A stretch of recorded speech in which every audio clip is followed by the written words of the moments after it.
Okay, so the cheesy bread and the little cheese pizza have been in the oven for about 8 minutes, so we're gonna check on them. I did move the rack up to the top, and then, ooh, now you can tell it's done because the mozzarella cheese is starting to kind of bubble, and it is kind of hot, but they're nice and crispy. If you want the little thin pizza bread to be even crispier, leave them longer. I think personally, it's perfect. And again, like I said, if you wanted to add a little bit of cheddar cheese to this, it's just that the price goes up. If you want to add some meat or some fruit to it, you can do that. So I'm just gonna put them on my cooling rack, let them sit here for a little bit, and then if you want, you could always use like a pizza cutter or a knife and enjoy. Happy cooking. Okay, culinary students, so yeah, I'm gonna show you how to make a little cake in a mug. Basically, what we're doing is, I bought these at the Dollar Tree for $1. I bought the chocolate one. I added some white chocolate chips to it. We've already got it pre-made, already done for you because you've seen these already. And then I bought the little cake in a mug for $1 as well. All you have to do is just add, like I said, about 3 tablespoons of water to each one. I actually make them in a separate bowl and then I add them into these little small custard bowls. Now you can do this all in one coffee mug if you want. Add your water, stir it, and put it in. I like it to make it look a little bit nicer. So I'm gonna put these in one at a time for 1 minute. It depends on your microwave. It may be 1 minute and 15 seconds. It might be 55. So you know what I think what I'm gonna do so I don't burn these? I'm gonna start with like 55 seconds and we'll check on these as soon as they come out. Okay, so I end up putting it in there for 60 seconds. So we're gonna check and see what it looks like. And as you can see, that it's kind of starting to rise at the top, which is good. I can kind of touch it. Yep, it's okay. And you can see that it's very well cooked. Remember when you're making a chocolate chip cookie in a cup, or if you're making a cake in a cup or a cake in a mug, the cup or the bowl is really hot. So it's actually still cooking. So you don't want to start eating it right now, but if it looks like it's not done, it really is. So just let it cool down. So I'm gonna take this out. Okay. I'm gonna put it on my little cooling rack right here. Okay, and then I'm just gonna let it sit. I'm gonna go ahead and put my other one in, and I'm gonna put that one in for a minute as well, because it looks like that's what my microwave's doing. What you're gonna wanna do is since they're only $1, it's just gonna be kind of a trial and error. You really wanna read your microwave wattage and see, is it 700, is it 1,000, or is it 1,200 watts? I don't know what mine is, but I know that it's a super duper one, so I'm just assuming that it's the 1,200 watts. Because as I took this out in 60 seconds, the cake looked like it was done. So we'll be back in just a moment. Okay, so if you look at the 2 little cakes in a mug, you will see that the chocolate one, it looks like it's a little bit lower. Well, I added some white chocolate chips to it, and what that did is it kind of weighed down the cake. So as the cake was rising, those chocolate chips kind of brought it back down again. If you look at the white cake, it's really light and fluffy. My producer and I were talking, and he even said that as you're whisking it together, it looked like it had more ingredients in it. But there's a lot of air in here, and even though it has a little bit of sprinkles in it, it wasn't heavy enough to weigh it back down. So it's light and fluffy. They've both been out for just a little bit. So what you'll want to do is you'll just take your frosting, which comes right in that package, and this is all for $1, and that's why I want to show all this to you. So you can take that, set that aside. This one, it might start weighing down in just a moment. If you want to let it cool for a while, you can.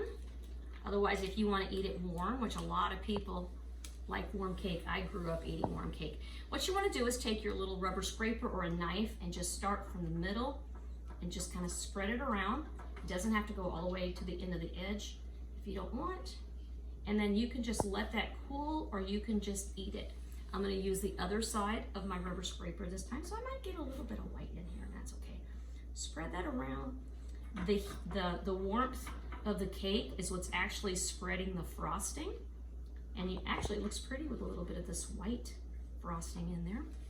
I'm going to go ahead and throw a couple of little white chocolate chips on top, so the price of the cake has gone up a little bit. So we might be looking at maybe $1.50 or $2. So here you have Dollar Tree cake in a mug.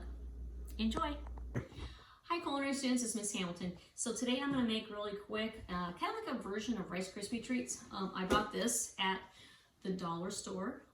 My kids love Fruit Loops, but of course they call them Tutti Fruities, you know, different name brand. So I put those in there. To me, they look just like Fruit Loops. And then I bought a package of marshmallows there for $1. And I happen to have just butter at home already. So you can use margarine or butter. But anyway, so I already took the marshmallows and the butter and I melted it already. So now what I'm going to do is just pour it right on top of the Fruit Loops. Just like this.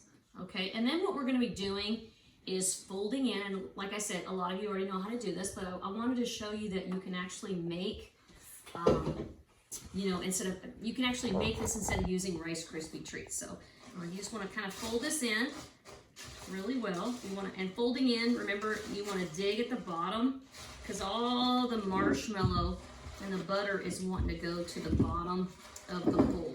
I like to use clear bowls. We have a lot of clear bowls in our kitchens at school, so you can actually kind of see what's inside the bowl on the sides as well. Now it's going to be kind of really sticky and gooey.